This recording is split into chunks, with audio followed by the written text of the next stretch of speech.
Carelis Arcilla, una mujer de 27 años de edad, fue con su hijo al centro penitenciario de Aragua, mejor conocido como el Penal de Tocorón. El lugar es considerado como una de las cárceles más peligrosas del país. Aún así, Carelis pretendió celebrar el cumpleaños de su hijo en ese lugar. La mujer llegó al penal y dejó a su hijo en el cuidado de Enrique Sotos Colmenares, su pareja, pero no era el padre del bebé. Sotos Colmenares, de 24 años de edad, tenía 6 meses recluido en la cárcel por haber cometido abuso sexual contra menores. Carelis se fue a comprar un refresco y una galleta para la celebración, pero cuando regresó a la cárcel se dio cuenta que el menor estaba inconsciente y ensangrentado. El niño fue llevado al centro de salud más cercano, pero ya no tenía signos vitales. El parte médico determinó que el bebé había sido golpeado y abusado sexualmente. Aunque él no haya sido su papá, presumimos entonces que sí había una relación allí de cercanía y por eso la mamá quería que se celebrara el cumpleaños con esta persona, pero no están dadas las garantías para que su integridad personal fuese garantizada, que lo tenía que hacer el centro, ¿no? Tenía que haber como una supervisión y en este caso deberían ser, además por el delito que había cometido esa persona y por lo que estaba allí cumpliendo una pena, debió haber sido supervisado. Además no es la primera vez, eso ya ha pasado en otras oportunidades, incluso hemos tenido situaciones de niños que terminan viviendo las consecuencias de todos los delitos que se cometen, secuestros dentro de los propios penales o motines y con niños dentro de los penales, y eso realmente pues debería estar controlado y debería ser atendido por el Estado venezolano. Es totalmente lamentable y ahí tenemos un problema incluso legal, porque la ley no te da pautas ni te da parámetros, bueno, cómo tiene que ser el sistema jurídico, las condiciones, las políticas, los protocolos. O sea, no hay un marco legal referencial que te permita que esa visita sea segura. Segundo, no tienes políticas públicas ni protocolos que permitan, bueno, que esa visita sea en condiciones seguras. Porque ahí tenemos una situación muy compleja, porque tenemos un derecho de doble titularidad. Es el derecho que tiene el niño a tener contacto con su padre o sus familiares, incluso estando privado de libertad, pero también el derecho que tiene el privado de libertad a tener contacto con sus hijos. El hecho de que una persona esté privada de libertad, el único derecho que se restringe es la libertad. Y él sigue siendo titular de todos los derechos que están en el ordenamiento jurídico, incluso los derechos inherentes a la paternidad o maternidad. Sotos Colmenares, preso en Tocorón desde hace 6 meses, fue el autor del horrendo hecho. La población penal tomó la justicia por sus propias manos y asesinó al victimario.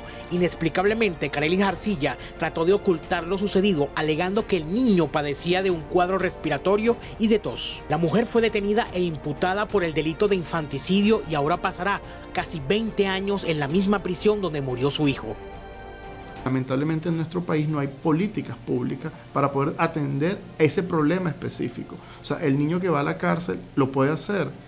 Es viable, es posible, es seguro, hay sujeto a riesgo, hay zonas especiales para que los niños puedan estar, hay personal especializado dentro del presupuesto del centro de detención, hay presupuesto especial para atender las necesidades de los niños que visitan el centro de reclusión. Bueno, ahí creo que son grandes interrogantes, pero creo que en definitiva la respuesta es no. Por eso vemos estos hechos tan lamentables y se van a seguir repitiendo hasta tanto no tengamos política pública y este tema sea centro del debate para la atención del privado de libertad. La entrada a los penales, con las características que tienen los centros de detención en Venezuela y con toda la irregularidad que sucede allí adentro, debe ser un proceso supervisado por el Estado, porque si bien el Estado es garante de todo lo que tiene que ver con el sistema penitenciario, también es el garante de los derechos de los niños, niñas y adolescentes, y eso se constituye en un factor de riesgo. La entrada de los niños, niñas y adolescentes, bueno, depende de que su mamá o su familiar los lleve. No hay un proceso de solicitud de permiso que lo establece la ley o que hubo la intención de que fuese regulado por el Consejo de Protección, pero realmente ese proceso no se ha dado. Y además los consejos de protección, en la situación en la que se encuentran en este momento, desde hace ya unos cuantos años, con toda la crisis que vive Venezuela, que ha afectado duramente al sistema de protección y lo ha debilitado, pues tampoco tendría como las posibilidades reales de poder hacer esa supervisión y poder decir que esos centros de detención permiten o garantizarán todos los derechos a los niños, niñas y adolescentes. De acuerdo al índice Fuera de las Sombras, del cual hace referencia Secodap, Venezuela es el segundo país de Latinoamérica con menos medidas de prevención contra el abuso sexual infantil. El Ministerio Público informó que en los primeros 10 meses de 2022, en Venezuela se registraron 1.024 casos de violencia sexual contra la niñez y la adolescencia. Las cárceles y demás recintos penitenciarios también se han convertido en el lugar perfecto para cometer abusos contra los infantes. Tenemos una sociedad profundamente herida, una sociedad profundamente lastimada. Tenemos muchísimos años con muchas dificultades, con muchas limitaciones, con muchas penurias, con un sistema educativo en el suelo, con servicios públicos profundamente comprometidos, y evidentemente eso genera un daño social importante. Y hemos normalizado situaciones que no son normales, como la violencia. Justificamos la violencia, permitimos la violencia, hacemos caso omiso a la violencia, y por eso es que estos hechos se repiten. También tenemos algo que es muy lamentable como país, una marcada impunidad. En la medida que haya impunidad, el delito y la violencia cobra fuerza y se alimenta. Entonces no se trata del ojo por ojo, se trata de poder cumplir el marco legal, y en función a eso, frente a un hecho de violencia, haya justicia y esa víctima tenga el acompañamiento correspondiente, y los responsables la sanción que la ley establece. Pero eso indica que tengamos políticas públicas, que tengamos inversión, que tengamos instituciones, y sobre todo no es atender el hecho violento, es evitar la violencia. Según la LONA y la Convención sobre los Derechos del Niño, emitida por las Naciones Unidas en noviembre de 1989, el privado o privada de libertad tiene derecho a seguir manteniendo contacto con sus hijos y viceversa. Este derecho resulta vulnerado porque Venezuela tiene un entorno de emergencia humanitaria compleja, en el cual se ha incrementado la violencia, especialmente contra los niños. En las cárceles, además, los infantes corren el riesgo de contagiarse de alguna enfermedad infectocontagiosa. Conocemos un poco cuál es la dinámica en los penales, conocemos que el control por parte del Estado es muy disminuido y que hay toda una estructura de los propios presos en relación con el poder, con cómo se controlan las cosas internamente, y eso efectivamente es un riesgo porque en los penales hay drogas, porque en los penales hay situaciones de violencia, porque hay conductas inadecuadas, porque hay insalubridad, porque no están atendidos adecuadamente en términos de salud, y efectivamente también hay epidemias, hay detenidos que mueren por enfermedades que son contagiosas. Entonces realmente en ningún punto podemos encontrar algo que nos permita decir, sí es posible que los niños entren cuidando estos parámetros. Una ventana a la libertad tuvo el acceso al testimonio de un preso del estado Zulia, quien dijo que extrañaba mucho a sus hijos. Para mí la experiencia de estar sin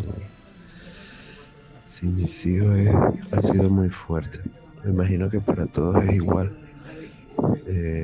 Se extrañan mucho, se añoran mucho, pasan mucho tiempo sin saber de ellos. Incluso si en el lugar no se permiten teléfono, solo sabes por la visita que te da razón de ellos. Y por teléfono, en los lugares que se permitían o que los hay, hablas con ellos muy, muy rara vez, no es muy seguido. Normalmente, yo particularmente, por lo que me dice mi visita de ellos, el familiar que viene a dar razón de tus hijos, puedes pasar muchos años sin saber de ellos. En mi caso, tengo muchos años sin saber nada, sin tener contacto con ellos.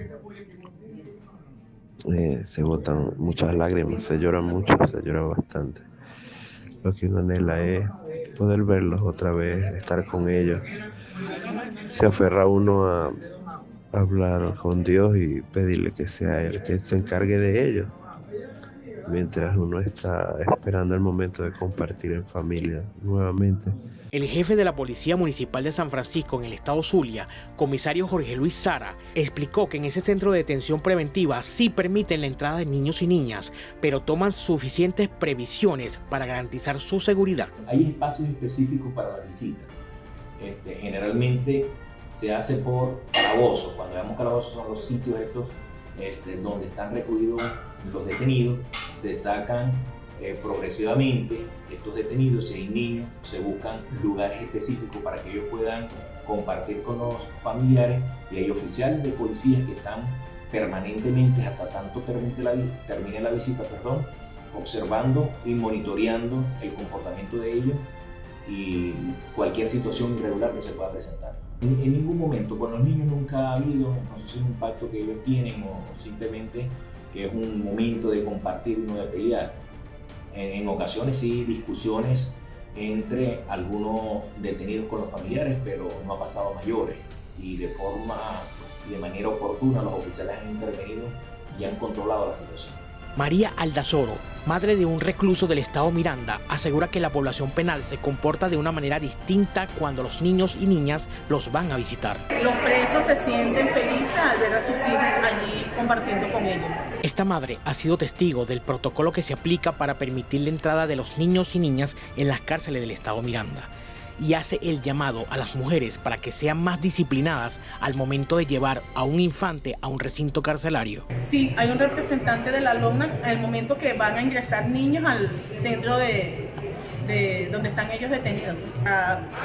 Que los niños puedan ingresar, tiene que estar la mamá, llevar partida de nacimiento, y si no va la mamá, mandan al niño con un familiar, lo tiene que llevar una autorización firmada por la madre de que el niño va a asistir a ese evento que lo mandó a buscar su padre.